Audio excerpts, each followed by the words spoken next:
घर से निकले हैं तो मंजिल मिल ही जाएगी। घर से निकले हैं तो मंजिल मिल ही जाएगी। गुमराह तो वो होते हैं जो कभी घर से निकलते ही नहीं। नमस्कार दोस्तों, मेरा नाम है पवन कुमार कश्यप। मैं आज आप लोग को सबकॉन्शियस माइंड के बारे में बताने जा रहा हूँ। पिछले वीडियो में हमने बताया था कॉन्शियस माइंड और सबकॉन्शियस माइंड दो तरह के होते हैं। कुछ लोग कॉन्शियस माइंड से ही काम करते हैं पूरे ज़िंदगी कॉन्शियस माइंड पे, सबकॉन्शियस माइंड के बारे में सोचते ही नहीं। आज मैं उसी के बारे में आपको बताने जा रहा हूँ कि सबकॉन्शियस माइंड भी एक आपके पास पावर है जिसको आप लोग यूज करके बहुत आगे जा सकते हो। तो मैं आज आप लोग को सबकॉन्शियस माइंड के बारे में बताने जा रहा हूँ, ठीक है दोस्तों। तो ये सबकॉन्शियस माइंड जो है एक तरह से जैसे समतल ज़मीन होता है ना, उस तरह से ये एक उपजाऊ ज़मीन है। इस पे आप जैसा बीज डालोगे, जैसा आप विचार करोगे, वैसा आपको फसल मिलेगा। अगर आपने आम का पौधा लगाया, आम का बीज डाला इस ज़मीन पे तो आम का पौधा निकलेगा। अगर आपने बबूल का बीज डाला है तो बबूल का ही पौधा निकलेगा। कुछ लोग सोचते हैं अरे वो बंदा आगे जा रहा है, वो बंदा आगे जा रहा है। क्यों जा रहा है भाई? वो आगे अपनी सोच के कारण जा रहा है। आपने अभी तक जो कर रहे हैं वो आपने सोचा है, इसके पहले आपने सबकॉन्शियस माइंड को कमांड दिया है, तो आप अभी इस लेवल पे हो। अगर आपने इससे पहले अच्छी कमांड दिया होता, आपने अच्छे अच्छे विचार किए होते, आपने सोचा होता कि हमें यहाँ से यहाँ पहुँचना है। अब मान लो ये दूरी है, यहाँ से यहाँ तक आपको जाना है।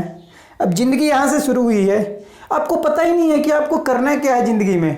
तो यहाँ से यहाँ जाने के लिए पहले आपको लक्ष्य बनाना पड़ेगा, और इस लक्ष्य बनाने के बाद आपका जो सबकॉन्शियस माइंड है आपको कमांड करेगा। ये अगर आप इससे क्वेश्चन करोगे तो ये आपको उपाय बताएगा, आइडिया बताएगा कि आपको यहाँ से यहाँ तक कैसे जाना है उस लक्ष्य तक। लेकिन पहले अपने आप गोल निर्धारित तो करो कि आपको जाना कहाँ है, आपको बनना क्या है ज़िंदगी में, आपको ज़िंदगी में करना क्या क्या है। पहले डिसाइड तो करो, आप लिखो उसको। दिमाग में तो बहुत कुछ होता है, लेकिन दिमाग में रहने से वो आपकी दिन भर में 24 घंटे में क्या होता है कि हमारा जो सबकॉन्शियस माइंड है उसमें 60,000 विचार आते हैं। उसमें से 80% जो विचार होते हैं वो पिछले दिनों का होता है, जो पहले आप समय बीत गया उसका होता है। तो ये 60,000 विचार हमेशा रिपीटेड होते रहता है। अगर आपको अच्छे आइडिया आते हैं तो उसको आप नोट डाउन करो, पेपर पे लिखो, उसके ऊपर काम करो। देखो आपको सबकॉन्शियस माइंड क्या क्या कमांड कर रहा है। अगर आप उसके पीछे करने चलोगे तो ये आपको बहुत आगे लेके जाएगा। चलिए मैं आज आप लोग को एक छोटी सी कहानी सुनाता हूँ इस सबकॉन्शियस माइंड के ऊपर। एक किसान था, वो किसान बहुत खुश था, अपने परिवार बच्चों के साथ बहुत खुश रहता था। खेती करता था, फसल लगाता था, मंडी में बेचता था, बहुत खुश रहता था। उसका काम धंधा बहुत अच्छा चल रहा था। एक बार क्या हुआ, एक महात्मा मिले उसको, बोले कि बेटा तू क्या करता है? उसने बोला जी हम खेती करते हैं। उस महात्मा ने बोला कि एक पत्थर होता है, उसको हीरा बोलते हैं, डायमंड। वो हीरा जो होता है छोटा सा टुकड़ा होता है लेकिन बहुत कीमती होता है। अगर वो हीरा तुझे मिल जाए तो तुमको काम करने की जरूरत ही नहीं है, तुम ऐसे ही बहुत कीमती हीरा होता है, तुम्हारे पास बहुत पैसे आ जाएंगे। तो अब वो किसान को क्या हुआ, उस महात्मा तो बोल के चले गए। अब वो किसान को रात में आए तो करवटें बदल रहा है, उसकी रातों की नींद चली गई।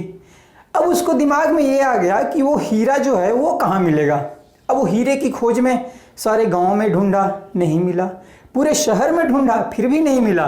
देश विदेश सारे जगह जिंदगी भर भटकता रहा वो। उसकी बेचारे की सुख चैन सब चली गई उस हीरे को खोजने के चक्कर में। वो हीरे को ढूंढे जा रहा है, कहीं नहीं मिला। लास्ट में बेचारे की ज़िंदगी ख़त्म हो गई, वो चला गया। एक व्यापारी था, उस ज़मीन को ख़रीदा, उसने उस पर घर बनाया। घर बना करके जब वो रहने लगा तो वही जो महात्मा उसको पहले बताया था, वो महात्मा उधर से गुजर रहा था। उसने देखा अरे यहाँ तो झोपड़ा हुआ करता था पहले किसान का, यहाँ तो बहुत बड़ा महल बना हुआ है। उसने पूछा कि भाई ये पहले किसान रहता था, वो कहाँ गया? बोला कि वो तो ज़मीन बेच के चले गए, मैंने इसको ख़रीदा और ये घर बनाया। तो उसने महात्मा को अपने घर बुलाया, महात्मा गया उसके घर में तो देखता है कि टेबल पे वही जो उसने बात किया था कि बहुत कीमती हीरा होता है, वो देखा कि एक पत्थर चमकता हुआ उसके टेबल पे रखा हुआ है। तो उस महात्मा ने पूछा कि ये तुम्हें कहाँ से मिला? तो बोला कि ये मैं घर बना रहा था तो उस मिट्टी में मेरे को ये पत्थर मिला तो मैंने पानी से धो के इसको यहाँ रख दिया। तो बोला ये पत्थर नहीं है, ये हीरा है। बोला अच्छा ऐसा बात है। तो वो जौहरी के पास गया, उसको दिखाया। जौहरी ने उसको चेक किया तो उसने देखा कि ये हीरा बहुत कीमती हीरा है, डायमंड जो है बहुत कीमती है, इसकी लाखों करोड़ों में कीमत है। तो जब उस ज़मीन को और खोदा गया तो उसमें से काफ़ी सारे लाखों हीरा वैसे मिला जो उस ज़मीन में पड़ा हुआ था। तो अब आप बोलिए, अब इस चीज़ से आपको क्या सीख मिली? वो जो किसान था उसके ज़मीन में खूब सारे हीरे थे, पड़े हुए थे, अथाह हीरा था, लेकिन वो उस हीरे को ढूंढने के लिए पूरे दुनिया में भटक रहा है। वैसे हम और आप हैं। ये आपका जो दिमाग है ना, सबकॉन्शियस माइंड, ये हीरा से कम नहीं है, उससे भी ज़्यादा कीमती है। आप इसको कमांड दे के तो देखो, आप इससे पूछ के तो देखो, आप इसको दोस्त अपना बना करके तो देखो, आपको बहुत हेल्प करेगा, हर एक चीज़ में हेल्प करेगा। चलिए, थैंक यू दोस्त। आपको दूसरे वीडियो में इसका आगे का और बात मैं बताऊंगा। Thank you.